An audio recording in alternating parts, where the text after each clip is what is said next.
Ustaz, kita melihat bahwasanya terdapat fenomena pada kaum muslimin, mereka itu melakukan tawasul kepada orang-orang yang telah mati. Bagaimanakah sebenarnya tawasul di dalam Islam itu?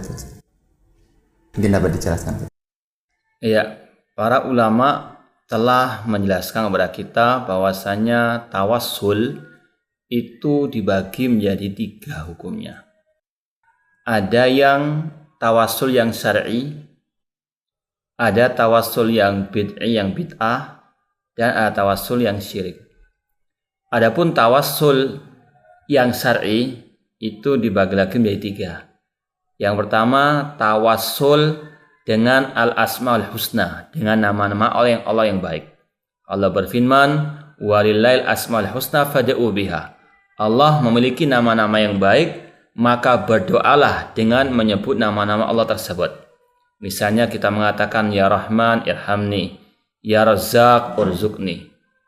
Demikian pula yang telah dicontohkan Rasulullah SAW dalam doa beliau, misalnya, "Ya Hayyu ya Qayyum birahmatika astaghits," dan seterusnya. Ini adalah tawasul yang syar'i dengan menyebut nama Allah. Yang kedua, dengan menyebut amal-amal soleh yang kita lakukan. Dalilnya kisah 3 orang yang masuk ke dalam gua, kemudian mereka terkurung dalam gua tersebut. Kemudian mereka pun bertawasul dengan amal soleh mereka. Salah satu di antara mereka tawasul dengan berbaktinya dia kepada orang tuanya. Yang kedua, tawasulnya dia dengan amanah dia terhadap gaji pegawainya yang dia kembangbiakan dan dia berikan kepada pegawai tersebut tanpa dia kurangi. Yang ketiga, tawasul dengan doa orang yang soleh yang masih hidup yang ada di hadapan kita. Sebagaimana kisah Al-Khalifatul Rashid Umar bin Khattab yang beliau ketika dalam keadaan paceklik pada kekhalifahan beliau tawasul dengan doanya Al-Abbas bin Abdul Muttalib, pamannya Rasulullah SAW yang masih hidup pada waktu itu. Ini 3 bentuk tawasul yang syar'i. Adapun yang kedua adalah tawasul yang bid'i. Tawasul yang bid'ah, yang sesat, yaitu tawasul dengan kehormatan Nabi SAW. Misalnya dengan mengatakan, "Ya Allah, dengan kehormatan Nabimu, kabulkanlah doaku." Kata-kata dengan kehormatan Nabimu ini adalah tawasul dengan kehormatan Nabi.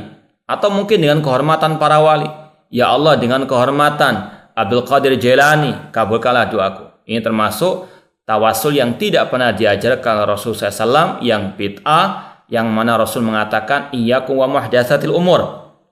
Jauhkanlah diri kalian dari perkara yang baru dalam urusan agama ini. Di antaranya tawasul dengan kehormatan Nabi SAW. Demikian pula para sahabat. Mereka adalah orang yang paling cinta kepada Rasul. Namun tidak ada doa mereka dengan tawasul dengan kehormatan Nabi SAW.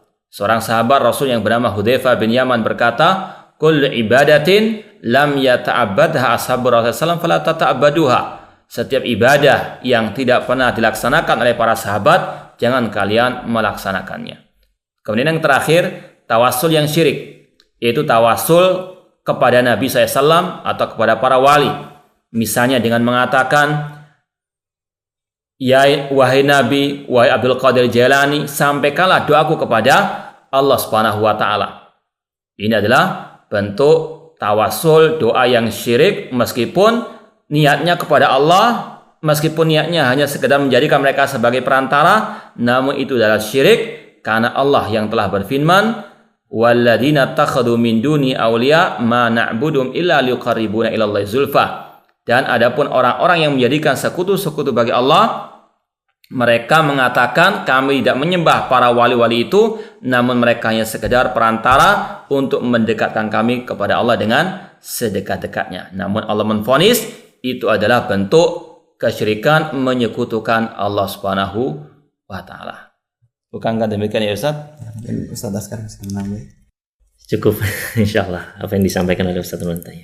Jazakumullah khairan katsiran. Barakallahu fikum.